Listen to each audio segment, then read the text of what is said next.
Olá, amigos e amigas, programa Negros Online. Quero primeiro saudar nosso reitor José Vicente, todos os alunos da Universidade Zumbi dos Palmares, e não se esqueçam, o vestibular está chegando aí.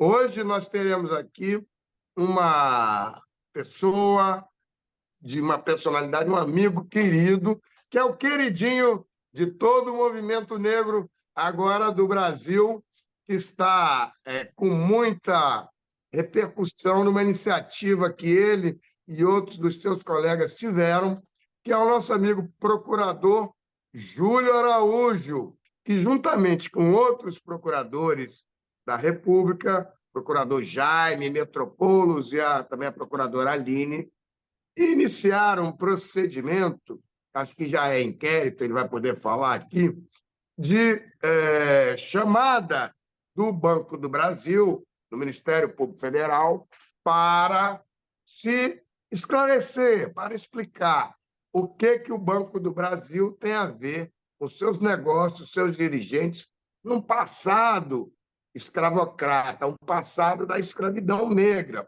E ele vai explicar aqui como o banco se envolveu em negócios e por que, por causa disso, o banco está sendo chamado a contribuir, digamos assim, com a reparação da escravidão. Então, quero receber o procurador da República, Júlio de Araújo.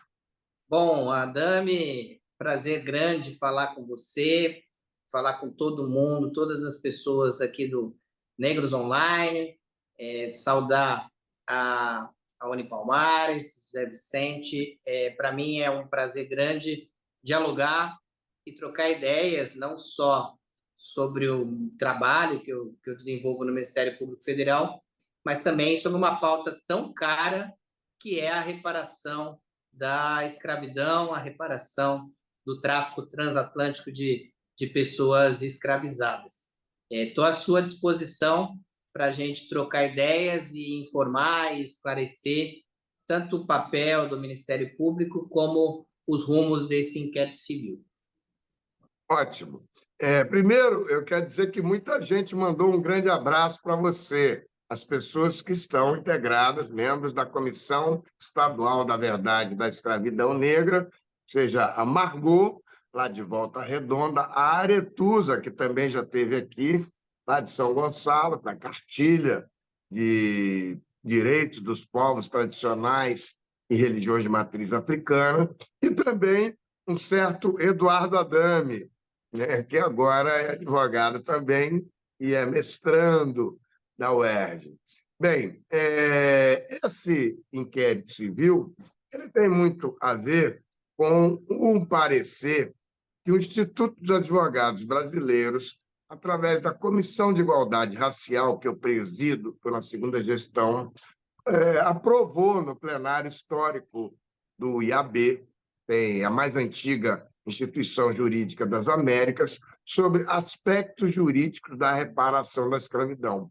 E um dos aspectos jurídicos que tem sido pouco utilizado nas nossas iniciativas, e são muitas, e parece que nunca você tem braço para fazer tudo, é esse aspecto de não se contar prescrição. E quando se fala de crime da história da escravidão, o tempo não conta, não vale tempo. Então, por favor, Júlio, relate aí para o nosso público o inquérito civil público, onde, inicialmente, temos o Banco do Brasil, e olha que eu fui advogado do Banco do Brasil por 34 anos. Mas fala aí do como é que ele se formou, conta a história e a expectativa para a próxima audiência. Certo. Não, o que a gente pode, desde já, relatar é que o Ministério Público Federal foi provocado por um grupo de 14 historiadores e historiadoras que abordou justamente, né, o vínculo, né, e a forma como o Banco do Brasil foi instituído e o seu vínculo muito evidente com o tráfico de pessoas escravizadas na sua Constituição e na sua organização. A pequena pesquisa que os historiadores já fizeram indica, né, que os fundadores do banco, as pessoas que subscreveram o capital do banco, pessoas que participaram da diretoria do banco nos seus primórdios, são pessoas que estavam muito ligadas a isso, e isso gera uma perplexidade, porque elas não apenas fundaram, né, e financiaram o banco, como eram financiadas pelo banco. Então, elas suscitam essa questão para a gente. Quando a gente recebe esse tema para análise, aí a gente passa a se envolver com esse mundo. E aí, nesse momento, é muito importante eu registrar que ninguém inventa a roda, né? Muita gente veio antes da gente e está fazendo essa luta há muito tempo. Os movimentos negros discutem, levantam a bola da reparação da escravidão há muito tempo e da necessidade de enfrentarmos esse tema. E um dos exemplos é o que você citou, né, Adame, tanto do parecer do IAB, como esse trabalho da OAB, o IAB, né, o parecer do IAB, e o trabalho da OAB na Comissão da Verdade pela reparação da escravidão. E, ao analisar essa representação que nós recebemos, a gente mergulha nessas discussões e se situa também um pouco no debate internacional a respeito dessa questão. Porque o que a gente percebe, assim, né? Muitas vezes a gente aponta a escravidão como um fato lamentável, uma atrocidade, um crime contra a humanidade, mostra muitas vezes as suas ligações com o racismo tão presente na vida da sociedade brasileira, e aí vai haver explicações diferentes sobre os vínculos da escravidão e do racismo, como isso se renova ou não se renova, mas em ambos os casos, como são partes estruturantes da nossa formação enquanto sociedade, mas, de certa forma, a gente deixou um pouco de lado, ou não conseguiu, como você disse, ter energia suficiente para enfrentar um debate sobre o papel das instituições, pessoas e famílias que se beneficiaram e se enriqueceram às custas da escravidão e do tráfico de pessoas negras escravizadas. E esse tema, além de estar no ar, né, de alguma forma está sempre presente, mas não abordado especificamente, já que há muitas outras pautas de reparação, as ações afirmativas, as políticas públicas, a própria Constituição de 88 algum acerto de contas com esse passado, embora ainda insuficiente em termos de efetivação. O que a gente percebe é que boa parte do mundo está discutindo justamente essa questão da responsabilidade dessas pessoas, famílias e instituições. Esse é um tema que a agenda antirracista recebeu avanços e aportes muito importantes, principalmente após a morte do George Floyd e a derrubada de estátuas, né? Esse movimento que começa na Inglaterra, questionando muito o colonialismo. Mas poderíamos falar do debate que existe na Namíbia em relação à Alemanha, em relação à reparação da escravidão. Tem um debate em Portugal, agora mesmo estava ouvindo essa discussão, querem até derrubar o padrão dos descobrimentos lá, aquele monumento em Belém, lá em Lisboa. Mas o fato é, o mundo inteiro discute isso e discute a sério, concretamente.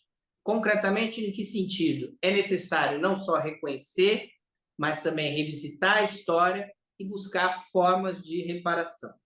E aí eu tento responder a sua pergunta ressaltando um aspecto. É uma atrocidade histórica, é um crime contra a humanidade, mas tem duas coisas que a gente precisa destacar. Nossa abordagem é uma abordagem do campo civil, né? Um inquérito civil, até porque os perpetradores que praticaram de fato esse crime já morreram, né? Imagino que todos. E o que a gente está em discussão aqui? Não é o passado só. A gente quer discutir a memória, quer discutir, revisitar a história, mas olhando para o presente, olhando para o futuro, porque pensar nessa mancha, né, nesse passado trágico, é uma forma de encarar o presente, é uma forma de pensar em como superar os impactos que a escravidão e o racismo trazem para a gente, a nossa sociedade. E no debate internacional é isso que está acontecendo. Os países da América Central se reúnem para discutir reparação, pedido de perdão. O jornal inglês Guardian pediu desculpas recentemente pelos vínculos do seu fundador com a escravidão e anunciou um programa de reparação, né, indicando mecanismos e recursos. As universidades americanas também passaram por esse processo e nada mais natural que a gente faça também essa discussão aqui no Brasil. Uma discussão que demanda a participação de todos os segmentos interessados, principalmente dos movimentos negros, para que a gente possa, primeiro, botar esse tema na agenda da sociedade brasileira, e essa live, de certa forma, é uma forma muito pequena de reparação, mas já é uma oportunidade importante da gente discutir esse tema a sério e para que a gente possa colocar o banco numa discussão sobre a reparação e as formas de reparação sobre o irreparável, que é o que aconteceu no século XIX, durante a formação do banco.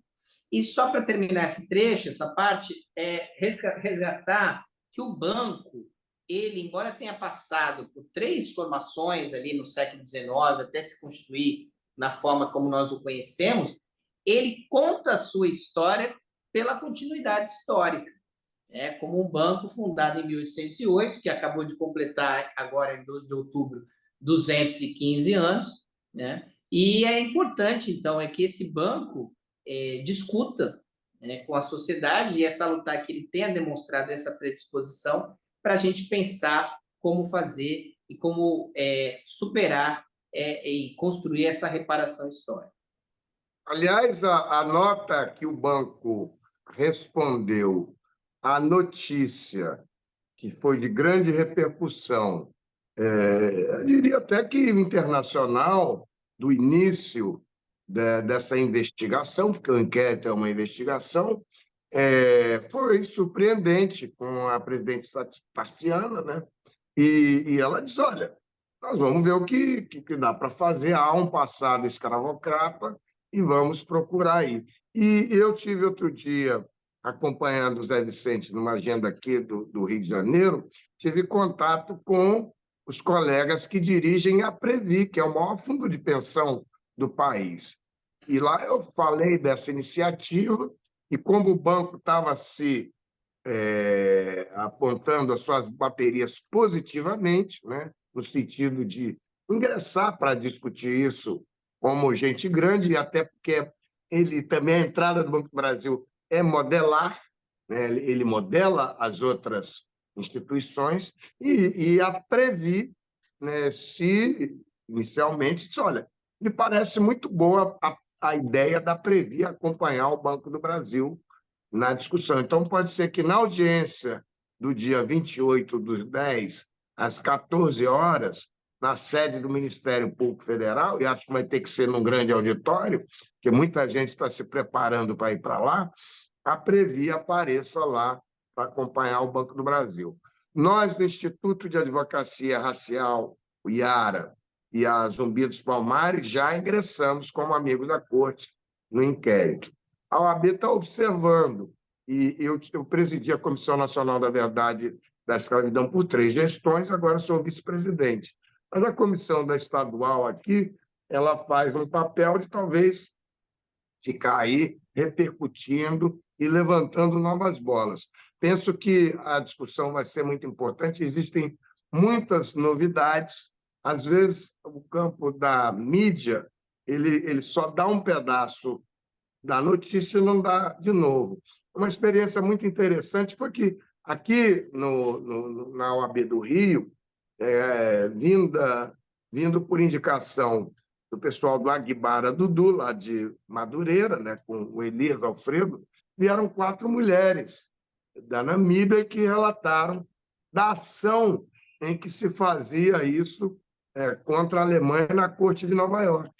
E logo depois nós tivemos um oferecimento de 15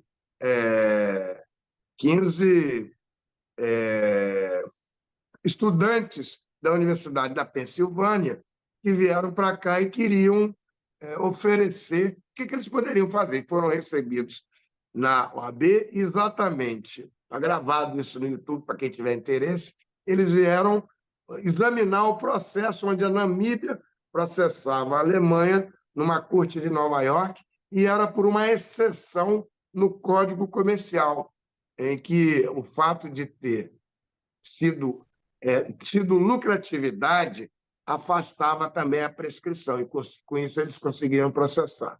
São muitos caminhos que fazem dessa discussão da reparação da escravidão muito estudo de muita gente também, e eu penso que a iniciativa do Ministério Público Federal ela foi muito bem recebida por toda a sociedade brasileira, o movimento negro. O MNU teve uma reunião também lá na sede do Ministério Público Federal, eu também faço parte de lá. Eu acho que para o dia 28 é grande a expectativa da audiência, do como vai recorrer nessa forma inédita de se abordar e com uma instituição tão prestigiada como é o Ministério Público Federal. Nós temos muito respeito, né, pelo Banco do Brasil, pela presidente do banco, valorizamos muito esse posicionamento de diálogo, de abertura para essa conversa, e vamos colocar o ponto de vista nesse momento do inquérito do Ministério Público Federal. E esse momento é um momento bom para também afastar uma ideia, né, de que quer prejudicar o banco, coisa assim. Não, nossa discussão é uma discussão que eu diria fundamental para pensarmos a igualdade na sociedade brasileira. Acho que o banco também tem esse compromisso, e ao fazer essa nota, ele mesmo mostra que ele valoriza e legitima esse debate. Um debate que, claro, que haverá alguns parâmetros, algumas posições, mas certamente tem que ser levado de uma maneira plural, e tem que ser levado com toda a sociedade brasileira, né? Mas sem perder de vista que há uma dívida histórica fruto dessa Constituição, né? Se a gente parar para pensar, né? O tráfico e a escravidão foram fatos nefastos na nossa história. Mas mais ainda, o fato de que de 1831 a 1850, quando o tráfico já era ilegal, pessoas que chegaram da África ao Brasil já poderiam e deveriam ser livres e não ficaram nessa condição por conta da lei para inglês ver. Então, assim, às vezes tem gente que discute, né? Um aspecto que eu já mencionei, que é essa questão de quer prejudicar o banco. Ninguém quer prejudicar banco, a gente quer fazer uma discussão séria sobre um tema fundante da sociedade brasileira. E a outra questão que se coloca é assim, era o consenso da época, era assim que as pessoas viam. Não é verdade. Não era um consenso da época. E a lei de 1831 é prova disso. As pessoas agiram e tomaram decisões tendo alternativa, né? Tendo essa questão. Então, quando a gente vai discutir a memória histórica, vai discutir a verdade, vai buscar entender quem se beneficiou disso. Eu acho que isso é importante, o diálogo com o banco ajuda nesse sentido, e vai buscar, né, no presente e para o futuro essa reparação, e acho que a gente tem um caminho a percorrer, mas eu diria que nós começamos bem e graças ao envolvimento de todos, inclusive do próprio banco. E isso a gente não pode perder de vista, que a gente está discutindo a história do Brasil. É o que os acadêmicos falam do epistemicídio, né? O apagamento de pessoas que contribuíram para que essa nação hoje seja o Brasil grandioso. E elas deixaram de fazer parte da história. Então, pessoas, lendas, prédios, locais, histórias. Esse sempre foi um dos objetivos de levantamento da Comissão Nacional da Verdade da Escravidão Negra do Conselho Federal. E agora a gente chega num capítulo muito interessante, que é discutir o que pode ser a reparação de cada um.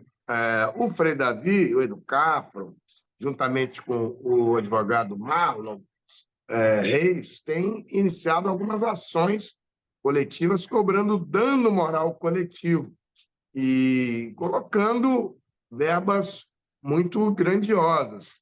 Às vezes tem dado certo, mas é um novo ramo do direito, que é dessa do dano moral coletivo. Isso causou muita polêmica. Uma parte do movimento negro disse: não, mas nós não queremos lucrar com a morte dos negros. Isso nas ações do cotidiano. O que não tem nada a ver com a discussão pelo passado histórico e pela reparação pelo dano da escravidão. Então, mas tudo isso deve ser visto como melhorias da grande população pobre do Brasil, que, na sua maioria, é a população preta e parda. É nisso que a gente tem que focar um investimento para um Brasil melhor e para a melhoria dessa população. Você concorda com isso? Sem dúvida. Eu penso que a gente aqui na Procuradoria Regional dos Direitos do Cidadão, que é o órgão do MPF voltado à defesa de direitos humanos, a gente tem como eixo, um dos eixos principais, o enfrentamento do racismo. Porque o racismo, ele penetra, né? Ele corta não só a nossa história, como a formação social brasileira. Então, não tem como a gente discutir promoção de direitos, enfrentamento da desigualdade sem discutir o racismo. E discutir o racismo não só nas suas práticas discriminatórias do cotidiano, mas também na falta, né, ou na não implementação de políticas públicas e na superação do racismo institucional e do passado violento e do presente violento, né? Um dos temas que a gente atua aqui também é a segurança pública, em que a gente assiste essa manifestação esse viés racial aqui no Rio de Janeiro de uma forma muito, muito real. Então, eu costumo dizer que tem dois temas que a gente precisa discutir. Um é esse, a reparação da escravidão, e o outro é o genocídio da população negra. O genocídio da população negra com efeitos jurídicos, porque ele é uma bandeira, ele é uma palavra de ordem, mas implica quem? Quem que é responsável sobre isso? Esses são temas que a gente precisa discutir a sério. Eu acho que o Ministério Público tem esse papel e está se dedicando um pouco a isso ao abrir essa apuração. Nesse sentido dessa pauta específica, o IARA, Instituto de Advocacia Racial e Ambiental, e a própria OAB, e o IAB também, eles são amigos da Corte na DPF 635, que está lidando com esse tema específico da mortandade nas zonas periféricas da favela por conta da letalidade policial, inclusive com as liminares do ministro Fachin, as decisões inicialmente do ministro Fachin, mas corroboradas pelo plenário, de limitar essa letalidade que atinge preferencialmente a população pobre, na sua maioria a população preta e parda, especialmente a jovem de 16 a 24 anos. Então, estamos todos mais ou menos no mesmo, embora não seja do Ministério Público, é de um ex-representante do Ministério Público, que assina a petição inicial, é o Daniel Sarmento, que foi muito tempo procurador da República, e ele, nessa ação, está pelo Partido da Rede. Mas, enfim, estamos chegando ao final do programa, temos mais alguns minutinhos aqui. Eu penso que vai ser um programa que vai atrair muita atenção. E lembrar que o Banco do Brasil, nesse inquérito civil público, ele está no começo da fila, porque, igual a essa empresa de 200 anos, existem outras que vão prestar muita atenção, né, e vão correr logo para se adequar, para ajustar o seu comportamento, visto que vão identificar uma possibilidade de enquadramento pelo Ministério Público de forma idêntica. A gente, quando fazia cobrança, execução, as ações de execução pelo Banco do Brasil, sempre tinha em mente isso, porque ele é modelado. Todo mundo presta atenção em como o Banco do Brasil vai andar, porque logo a seguir eles também estão na fila. Eu quero agradecer muito o Procurador da República, Júlio Araújo, e quero deixar com você os 5 minutos finais inteiros para que você possa falar o que lhe bem desejar. Ok. Primeiro, agradecer a oportunidade de dialogar, de trocar ideias sobre esse tema. Eu penso que o Ministério Público não tem e nem deve ter o monopólio sobre essa discussão. Ela é uma discussão da sociedade brasileira, não é do Ministério Público, não é dos historiadores. O Ministério Público, como instituição que tem por dever defender direitos, fazer o enfrentamento do racismo, velar pelo direito à memória, tem que estimular essa discussão, ajudar, oferecer parâmetros, utilizar o seu peso institucional e constitucional para garantir que essa discussão aconteça e leve a consequências reais, jurídicas e influencie realmente, concretamente, na vida da população. Nosso interesse é garantir que a realidade efetivamente se transforme, que a gente consiga, ao enfrentar, ao revisitar esse passado, lamber feridas, mas com o fim de enfrentar as nossas desigualdades. Não é por mero deleite, por mero prazer, por superficialidades. É ajudar na construção de um país mais justo. E acreditamos que o Brasil hoje e que o mundo inteiro tem muito interesse em fazer essa agenda avançar, né? Que a gente precisa superar a nossa ferida colonial, que a gente precisa olhar de uma maneira crítica para o nosso passado, para que as escolas, para que as crianças, as novas gerações enfrentem esse tema com muito mais tranquilidade, muito mais confiança e certeza desse enfrentamento, e que a gente construa também, ao colocar esse tema na agenda, também uma agenda de reparações, porque essas reparações são necessárias e nem sempre vão se confundir com as políticas públicas gerais e tão importantes quanto. Então, a gente tem uma agenda de reparação geral, que é esse enfrentamento diário das desigualdades, das cotas, das ações afirmativas, políticas públicas específicas, são fundamentais o tempo todo.